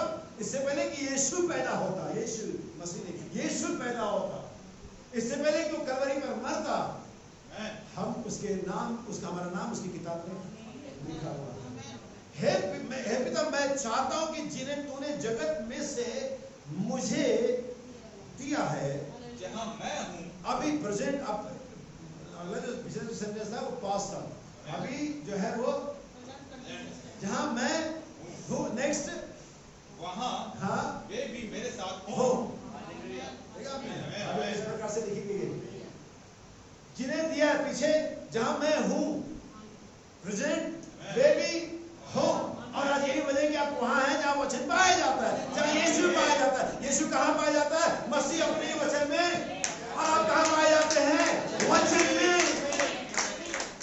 जहां मैं था नहीं, एक समय तो यीशु वचन में था, जीवन के वृक्ष के रूप में। एक समय यीशु तो जलती हुई झाड़ी में था, मूसा के सामने एक समय तो उस आग की भट्टी में 3 दिन में। लेकिन जहां मैं हूं वो हमेशा ही वचन में पाया जाता है। एक समय इस्राएल में होगा, एक समय सिय्योन पर्वत पर होगा, वहां था नहीं, वहां होगा नहीं। जहां मैं हूं, जहां वो हमेशा होता है, जो हमेशा था, आदि में वचन था, वचन परमेश्वर के साथ था, वचन परमेश्वर है। जहां मैं हूं वहां ये भी हो। यही वो प्रोवाइडेड वे है, अप्रोच है, जिसके द्वारा आज सब सुबह में आप यहाँ पर है। क्या आप समझ पा रहे हैं? हे पिता, मैं चाहता हूं कि जहां मैं हूं वहां ये भी हो। हालेलुया। मैं आयतों को थोड़ा कंपैरिजन करूंगा और मुझे अच्छा लगता है, और इसके इन आयतों के बाद नबी के कोड के साथ इसे कंपैरिजन करेंगे। इफिसियंस चैप्टर 2 वर्स 12, इफिसियंस की पत्री उसका 2 अध्याय 12 वचन। ध्यान सुनिएगा, मैं ज्यादा समय नहीं लूंगा, लेकिन जब तक अपने मुद्दे पर ना दो मैं इसे रखूंगा आपके सामने। तुम लोग उस समय मसीह से, उस समय किसी खास समय के लिए इंडिकेट करता है, जब तक यीशु नहीं आया था तब तक हर एक वो व्यक्ति जो यहूदी नहीं था वो अलगाया हुआ था। अगर यहूदी भी था तो एक शैडो ग्रुप में नजदीक था, परफेक्टली नहीं। तुम फिर से तुम लोग उस समय हाँ मसीह से अलग, किससे? यीशु से नहीं, मसीह से अलग। मसीह के स्पिरिट ऑफ गॉड, परमेश्वर की दिव्यता है मसीह, परमेश्वर का अनॉइंटिंग है मसीह, परमेश्वर का जीवन है मसीह। तो अन्यजातीय हम सभी लोग, हम उस समय से जब तक कि यीशु नहीं आता, हम क्या थे? अलग थे। तो ये हम अलग थे तभी तो हमें पहुंचना उस तक, और जब हम अलग थे हमें पहुंचना तो एक माध्यम भी होना चाहिए। और इब्रानियों 10:19 में साफ पढ़िए कि माध्यम यीशु का लहू है, वो माध्यम स्वयं यीशु है। सुनिए, तुम तो मसीह से अलग और इज़राइल के पद की, प्रजा के पद से हाँ जी अलग किए हुए, यानी कि जो एडवांटेज, जो ब्लेसिंग इजराइल को मिला था वो हमें नहीं मिल सकती थी, और हम उससे कट ऑफ थे, और प्रतिज्ञा की वाचाओं के भागी ना थे, और कि पवित्र आत्मा आएगा कि मैं वापस आऊंगा वगैरह वगैरह जो भी प्रतिज्ञाएं थी, हम उसके वारिस हकदार नहीं थे, दावा नहीं कर सकते। प्रभु आपने तो कहा था मैं चंगा करूंगा। जैसे सरफन से जब चिल्लाई तब कि मुझ पर दया कर, तो यीशु का तेरा कोई लीगल नहीं, तेरा कोई राइट नहीं बनता, तू नहीं कह सकती, तो कुत्ता है, यही तो था, अलग थी, उसका कोई राइट नहीं बनता था यीशु मसीह से कुछ एडवांटेज ले सके। लेकिन यीशु ने यही तो कहा कि मैं आ गया हूं। अब जिनको एडवांटेज नहीं मिला था विश्वास के द्वारा एडवांटेज मिलेगा। ये वास्तव में यीशु ही एडवांटेज है, यीशु हमारा एडवांटेज है। यीशु अगर नहीं होता तो हमारे पास कुछ भी आशा नहीं होती थी, कोई भी प्रतिज्ञा नहीं होती थी, कोई भी ब्लेसिंग नहीं होती थी, कोई भी हीलिंग नहीं होती। लेकिन यीशु हमारा एडवांटेज बन गया। बोलिएगा बच्चों की रोटी कुत्तों का नहीं जाना, उसने कहा सही है, कुत्ते चूर चार खा करके, लेकिन यीशु वो बीच की दीवार बन गया ताकि हमें फिर से प्रतिज्ञा का वारिस बना दे, हमें फिर से परमेश्वर के पास लेकर जाए। क्योंकि जो अलगाव जन्म हुआ था एक यहूदी और परमेश्वर का नहीं हुआ था, जो अलगाव जन्म था एक बेटा का बाप से हुआ था। इस मिस्ट्री को समझ लेना। अदन में एक यहूदी परमेश्वर से अलग हुआ था, अदन में एक पुत्र परमेश्वर से पिता से अलग हुआ, और यही यीशु आया था पुत्रों को पिता से मिलाने के लिए आया था। सुनिए आगे, और प्रतिज्ञा की वाचाओं के भागी ना थे, जी हाँ, और आशाहीन, और यीशु हमारे धन्य आशा है। ऐसा मैंने यीशु एडवांटेज है, यीशु अप्रोच है, यीशु आशा है। सुनिए, और आशाहीन और जगत में ईश्वर रहित थे। हमारे पास कोई ईश्वर भी नहीं था, क्योंकि हमने तो जो भी हमें काम मिला लाभदायक मिला, हमने उसको ईश्वर बना दिया था। ये अग्निदेव हैं, ये वायुदेव हैं, और ये फलाना देव हैं, ये ढकाना देव हैं। हमें ईश्वर पहले जो मिला उसको बनाते चले। माँ बाप ईश्वर हैं तो उनको बना लिया। बाइबल साहब के ध्यान, और जब ये वाला मिला सारे ईश्वर रह गए पीछे। अग्निदेव भी पीछे रह गए, वायुदेव भी पीछे रह गए, जल देवता भी पीछे रह गए, और गंगा भी पीछे रह गई। मम्मी पापा भी जो ईश्वर के समान बताए गए थे, उनकी बेइज्जती बिल्कुल भी नहीं करना, क्योंकि एक व्यक्ति सही बताता है, दुनिया में अगर कोई भी तुम्हारी बदतमीजियों के बाद में प्यार कर सकता तो सिर्फ तुम्हारे माँ बाप, कोई बर्दाश्त नहीं करता। छोड़ लेकिन माँ बाप एक ऐसे कि तुम्हारे बदतमीज होने पर भी तुम्हें क्या कर सकते, इस बारे में का ही मत सोचो। जिनके पास है वे सब अभिशाली। सुनिए आगे क्या लिखा हुआ है, पर अब तो यहाँ पर एक बात हमें साफ कर देती कि एक समय था जब हम अलग थे, जब ईश्वर नहीं थे, आशा नहीं थे, हर एक चीज से अलग थे। लेकिन अब तो वो अब तो कब आता है? सुनिए, पर अब तो हाँ तो मसीह यीशु में, मसीह, अब फिर से यहाँ पर यीशु मसीह में नहीं है, मसीह यीशु में, यानी कि ये अनॉइंटिंग, ये लाइफ ऑफ गॉड, ये परमेश्वर की दिव्यता, ये परमेश्वर की पहुंच, ये अनॉइंटिंग अभी तक है। लेकिन एक पैटर्न जो सेट कर दिया इस पर हमें जाना, वो यीशु है। मसीह यीशु में तो जो पहले दूर थे, मसीह के लहू के द्वारा, अब ये डिस्टेंस किलोमीटर्स का नहीं है, ये डिस्टेंस सिन का है, ये डिस्टेंस अनबिलीव का है, ये दूरी किलोमीटर। हम इजराइल नहीं गए, इससे परमेश्वर कोई मतलब नहीं। हम पापी थे, चाहे आप इजराइल में हो आप उतने ही पापी हैं, चाहे आप फिलिस्तीन में उतने पापी हैं, आप पाकिस्तान में उतने ही पापी हैं, आप चाइना में उतने ही पापी हैं, आप इंडिया में उतने ही पापी हैं। तुम जो दूर थे, जब यीशु मसीह के लहू के द्वारा, और फिर से आगे किसके? मसीह के। अब मसीह लहू कैसे बन सकता है? यही तो मैं लाना चाहता हूँ। मसीह का रूप तुम्हें बढ़ने लगा, और नबी कहता है हीमोग्लोबिन नर से आता है, मेल से आता है।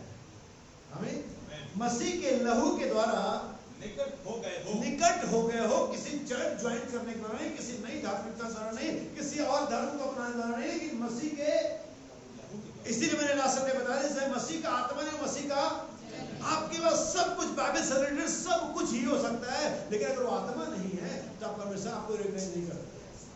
मसीह के लहू की तरह आप नजदीक आते हैं, किसी धार्मिकता चर्च की संस्था के द्वारा, किसी ज्ञान के द्वारा, किसी बहुत सारे रेवलेशन को जान लेने द्वारा आप बाइबल को अक्षर द्वारा अक्षर समझते, इसके द्वारा भी आप नजदीक नहीं आते, आप लहू के द्वारा नजदीक आते हैं।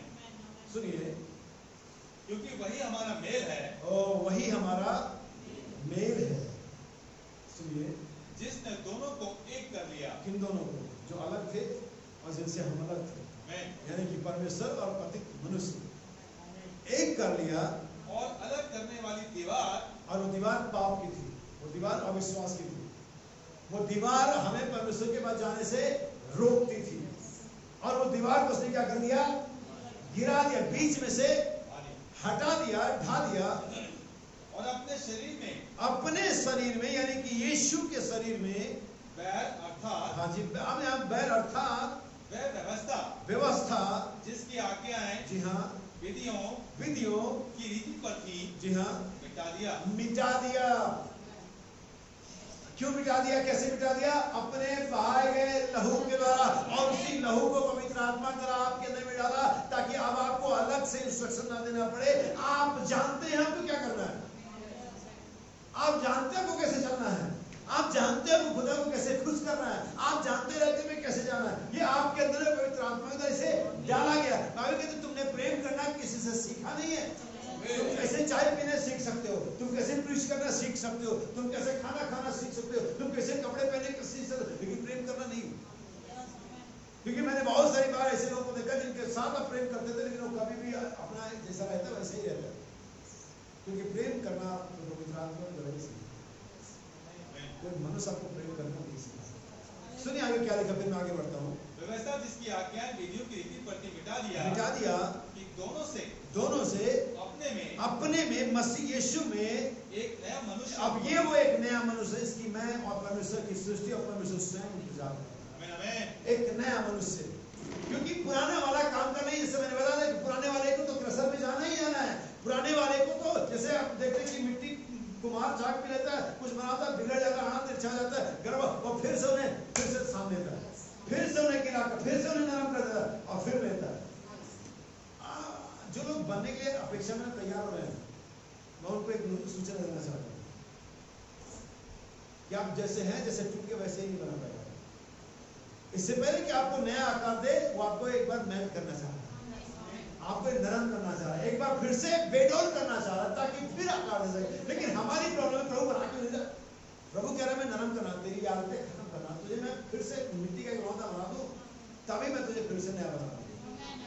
क्योंकि उसी को ठीक दूसरा नहीं बना जा सकता, ताकि अपने में से एक नया मनुष्य, ये नया मनुष्य ही परमेश्वर के पास जाएगा, पुराना नहीं जाएगा, पुराना नहीं जाएगा। ये मांस और लोग परमेश्वर के हिस्सेदार नहीं हो सकते। ये पुराना मनुष्य, पुराना चाल, पुराना स्वभाव, पुराना नेचर, पुरानी आदतें परमेश्वर के पास लेकर के आप नहीं जा सकते। ये नया मनुष्य आएगा, इस नया मनुष्य के लिए परमेश्वर रास्ता बनाया है। आप समझ पा रहे हैं? मैं आपके लिए कोड पढ़ता, सिद्ध मनुष्य का डील लो। आमीन। और ये बहुत महत्वपूर्ण है। मैं भी कहता पेज नंबर 52 है सर, पेज नंबर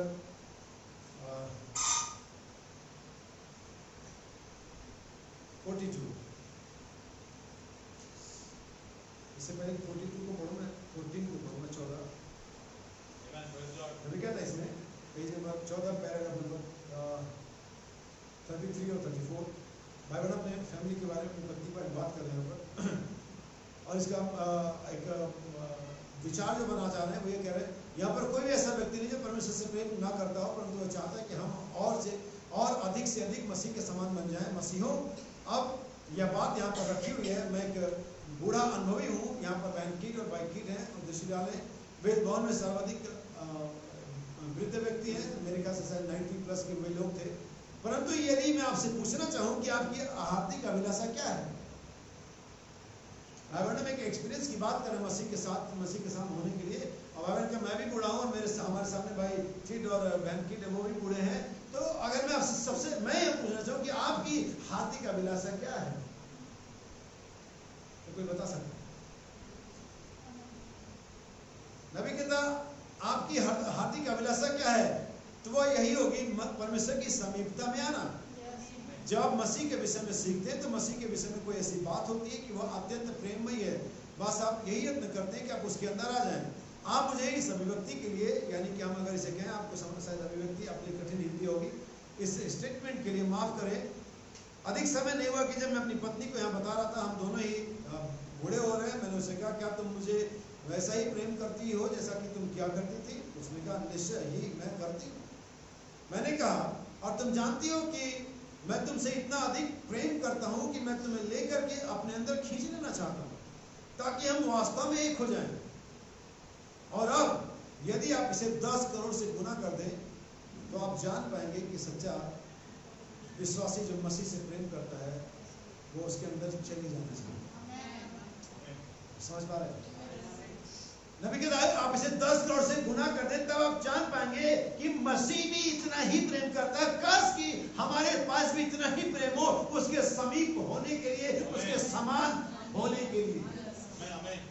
और अगर ये है, अगर इसकी कहीं डिजायर है, एक संदेश में गहराई पुकारते नबी कहते एक छोटा बच्चा साइकिल के पैडल की रबर खा जाया करता था और कुछ लोग मिट्टी खाते, अगर जब मिट्टी खाते गुल्लक को भी खा जाते और चिराग के दिए को खा जाते, उनके में कैल्शियम की कमी होती है। रबर खाने वाले के अंदर में सल्फर की कमी होती है, तो वो कमी उसको पुकारती है। आमीन। कि कहीं से वो होनी चाहिए पूरी। ऐसे ही परमेश्वर चाहता है कि आप क्या पुकारें कि परमेश्वर मुझे और अधिक परमेश्वर चाहिए। आमीन। सुना भी कहता आगे नेक्स्ट पेज में आपके लिए पढ़ता हूं, मैंने यहाँ पर नोट किया हुआ है पेज नंबर 52, 64 और 90। इसी संदेश में मसीह के डीप लॉर्ड के संदेश में पढ़ रहे पेज नंबर 52, पेज नंबर 64 और पेज नंबर 90। हम कोई संस्था नहीं बना रहे हैं। मैं इस सुबह यहाँ किसी संस्था का निर्माण करने के लिए नहीं हूँ। मसीह ने मुझे किसी संस्था का निर्माण करने हेतु कभी नहीं भेजा। मसीह ने तो मुझे इसलिए भेजा ताकि मैं व्यक्तिगत लोगों को यीशु मसीह के डील में बढ़ाता चला जाऊं, ताकि मैं उसके वचन के द्वारा ऊर्जा गृह यानी पावर हाउस बन सके। व्यक्तिगत लोगों को उस स्थान तक लेकर के कहा किसको? क्या आप सुन रहे हैं मुझे? इंडिविजुअल, पूरे चर्च को नहीं। मैं आपको एक एक्सपीरियंस बताता हूँ, बड़ी मजे की। हालेलुया। आप जानते हैं शेफर्ड को अपने पढ़ने के लिए कोटा भेजा, कोचिंग कर रहा है। उससे पहले मुझे घर में था, मैं उससे बोलता था तो बेटा पढ़ पढ़ पढ़ पढ़ पढ़, तो शायद अभी उसको समझ आया कि पढ़ना चाहिए। तो एक दिन मैं उसके पास गया और हमेशा कहते थे, मैंने कहा तू अपने लिए पढ़ रहा है, मैं मेरी पढ़ाई पढ़ चुका हूँ, मैं अपना जॉब कर रहा हूँ, मैंने जो करना था कर लिया, तू सिर्फ अपने लिए पढ़ रहा है। क्या कह रहे हो? चलो ये तो पढ़ाई के लिए क्या, मैं आपको एक रास की बात बताता हूँ, पूरे चर्च में एक रास की बात बताता हूँ। चर्च क्या आप अपने लिए कर रहे हो? मैं अपना कर रहा हूँ। कभी आप बोलोगे कि समय से चर्च मेरे लिए आते हो तो माफ करना, अपने लिए। कभी लगे प्रार्थना मेरे लिए करो, माफ करना। रास की बात बताओ, अपने लिए कर रहे हो। समझ में आ जाए तो अच्छी बात है, ना है तो फिर से वही बात है जो मैं व्यक्तिगत लोगों को मसीह के डील रोल में, जिस दिन तुम्हें समझ में आ जाए कि तुम्हारी हर एक एक्टिविटी तुम्हारे खुद के लिए है। तुम इसके लिए किसी चर्च के मेंबर पर, पास्टर पर, डिकन पर, एल्डर पर, म्यूजिशियन पर, सॉन्ग लीडर पर, असर पर एहसान नहीं कर रहे हो। तुम आ रहे हो अपने लिए, नहीं आ रहे हो अपने लिए, गा रहे हो अपने लिए, नहीं गा रहे हो अपने लिए। लेकिन उस बच्चों को लगता है क्यों बार बार पढ़ने के लिए बोलते हुए, बेटा अपने लिए पढ़ रहे हो। चर्च समझ आ रही है? आ जाएगी तो अच्छी बात है, नहीं आएगी तो एक दिन आ जाएगी। आमीन। व्यक्तिगत लोगों को उस स्थान तक लेकर के आओ। मुझे इसलिए नहीं भेजा गया कि किसी नामधारी कलीसिया की कोई संस्था बनाओ, वरन मुझे तो इसलिए भेजा गया ताकि व्यक्तिगत लोगों को परमेश्वर के पुत्र और पुत्रियां बनाओ। 64 और 90 पढ़ूंगा मैं आपके लिए, समय लगता है लगने दीजिए। हालेलुया। उसके पास वरदान था, वो सभी बातें जानता था क्योंकि उसमें परमेश्वर की परिपूर्णता सदैव वास करती थी। उन्होंने उसे लोगों को यह बताते हुए उसके साथ क्या गड़बड़ी है इसी प्रकार के अनेक कार्यकलापों को करते हुए देख करके आशय काम करते हुए देखा था। उन्होंने उसके सिर पर आंख पर कपड़ा लपेटा, उसके सिर पर छड़ी मारी और कहा भविष्यवाणी कर और हमें बता कि तुझे किसने मारा कि और हम तुझ पर विश्वास करेंगे। उसके पास संयम था। आमीन। उसके पास संयम था। अब देखिए, यदि आपके पास इस प्रकार का संयम है तो आप अपने विश्वास पर समायोजित करें, ऐड करें। किस प्रकार का? जो यीशु के पास था। ये क्लियर होगा कि आपका संयम और यीशु का संयम अलग अलग है। डिवाइन नेचर वाला संयम और आपका स्वाभाविक कार्नल नेचर वाला संयम जो सॉलिस है, जो मरणहार है, वो अलग है और यीशु वाला अलग है। इस चीज को समझिएगा। नबी कहता आगे समायोजित करें, यानी ऐड करें, जोड़ें। यदि आप कभी भटक जाते हैं और कलह झगड़ा करते हैं तो और वो आपके पास ये नहीं है, आप इसे नहीं जोड़ सकते क्योंकि जुड़ ही नहीं सकता, यह जुड़ेगा ही नहीं। आप ऐसा नहीं कर सकते। जब आप एक रबड़ का टुकड़ा लेकर उसमें लोहे के टुकड़े पर जोड़कर पुष्ट बनाए, यह काम नहीं करेगा। लोहे पे तो लोहा ही जुड़ेगा। आमीन। इसे देखिए, उसे तो रबड़ की भांति रसीला होना पड़ेगा। जब आपका विश्वास और आपका संयम पवित्र आत्मा के उस संयम के जैसा हो जाता है जैसा यीशु के पास था, तो यह उसके साथ दृढ़ता पूर्वक जुड़ जाए। जब आपका संयम, आपका विश्वास उसके साथ जो यीशु के पास था आ जाएगा, तब यह दृढ़ता पूर्वक। भाई कॉल मैंने से बड़ा अच्छा बताते हैं क्रिसमस के दिनों में। अगर आप चलिए अमेरिका की बात मैं नहीं आता, मैं गया नहीं, लेकिन चर्चेस के अंदर में, कंपाउंड के अंदर में जब क्रिसमस का समय आता है जहाँ पर खूब सारे ईसाई परिवार रहते हैं, आप उन दिनों में जाइए। 20 तारीख से आप जाना शुरू करिए, या हो सकता है आप 16-17 से भी जा सकते हैं, और आप 25-26 तारीख तक घूमिए और उन घरों से जो महक आती है वो भाई बोलने से कहते हैं कि वो लोग, हो सकता है कि कोई केक की तैयारी चल रही है, अंडे को मैदे में फेंटा जा रहा, उसमें सेंध डाला जा रहा, उसमें काजू डाला जा रहा, उसमें बटर डाला जा रहा, उसमें देसी घी डाला जा रहा, उससे भरा जा रहा, और कोई कोरमे की भीनी भीनी खुशबू उड़ रही हो, और कहीं बिरयानी का दम आ रहा हो। आप क्या करते? आप बस नाक को एक लंबी सांस लेते, आप समझ जाते क्या बन रहा है। भाई कॉल मैंने कहते ऐसा क्यों होता है? क्योंकि आप दूर से कैसे जान जाते? वो कहते हैं कि किसी चीज में कुछ जोड़ा जा रहा है। वो चीजें अलग अलग थी। वो मीट किसी बूचर खाने में था, वो बटर कहीं और था, वो एसेंस कहीं और था, वो मैदा कहीं और था, वो अंडा कहीं और था, वो इलायची कहीं और थी, लेकिन अब वो सब एक हो रही है ना। हाँ, ये है एडिंग का कमाल। इसलिए कहते विश्वास पर जोड़ो, क्या सदगुण पर जोड़ो, क्या संयम पर जोड़ो, धीरज जोड़ो। जब ये जोड़ो तो मसीह की जो खुशबू है, जो जीवन की खुशबू है, जो वो मसीह का प्रेम है, वो लोग नाक उठाते रहेंगे। क्योंकि कुछ किसी चीज में कुछ ये जोड़ना, लेकिन जुड़ कुछ सब। विश्वास इधर बिखरा हुआ, संयम उधर बिखरा हुआ, ये उस दुकान में पड़ा हुआ, सब चीजें तो वहां एग्जिस्ट करती है, लेकिन खुशबू कहीं नहीं आएगी। लेकिन जब वो जुड़ेंगी तो नबी कहते इसलिए अब परमेश्वर ने हमें अप्रोच किया है। नबी कहते उस सरूफर स्त्री के पास यीशु मसीह अप्रोच था, उस अंधा बर्तुलमै के पास ये एकमात्र अप्रोच था कि वो यीशु से मिले, कि वो चिल्लाए हालेलुया। नबी कहते कभी कभी परमेश्वर से मिलने का जो रास्ता होता है, कभी कभी वो लाल सागर में से होकर के जाता है। अगर आपने परमेश्वर से मिलना है कि आप जाकर के पहाड़ पर बलिदान चढ़ाएं और ना करें, तो आपको लाल सागर में से होकर के जाना पड़ेगा।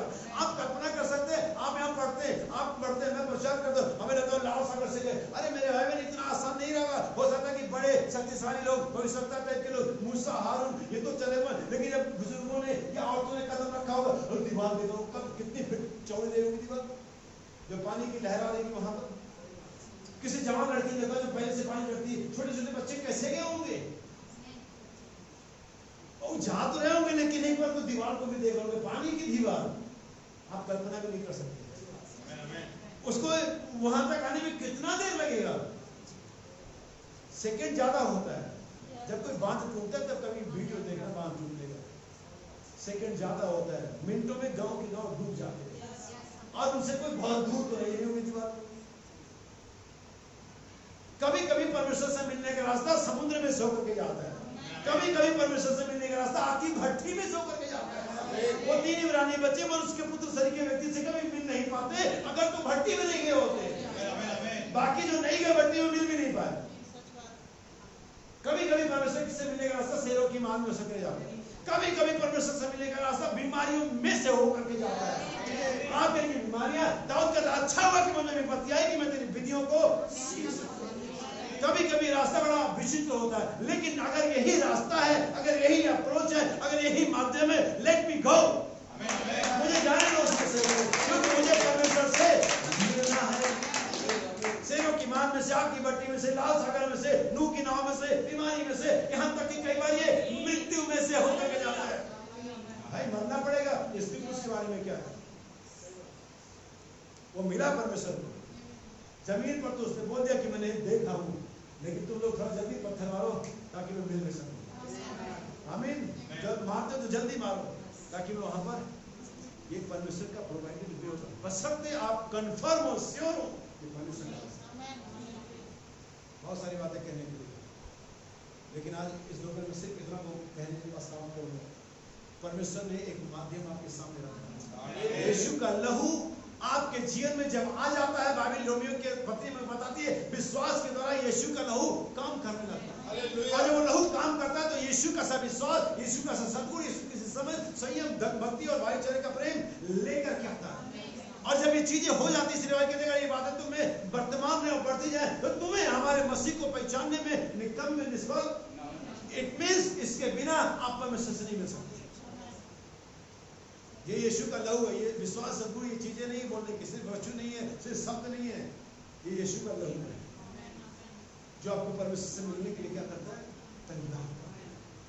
ये माध्यम है, इसके बिना परमेश्वर को कोई पहचान नहीं करता। बाइबल ऐसा है। बाकी बातें बड़े सफल होगी। दूसरे को झुकाएंगे, धन्यवाद देंगे परमेश्वर को। होटल को खोल करके आप देना चाहते दे सकते हैं और कह सकते हैं प्रभु मुझे तेरे पास आना है। प्रभु मैं उस तरीके को, उस माध्यम को लेना चाहता हूँ जो आपका है, जो हमें आपके पास आने के लिए मदद करता है, जो एकमात्र रास्ता है।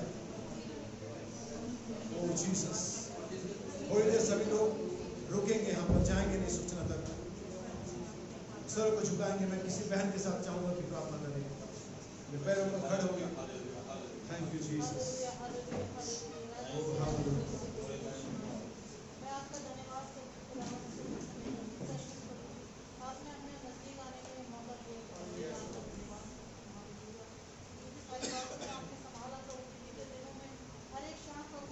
Yes, hallelujah, Jesus.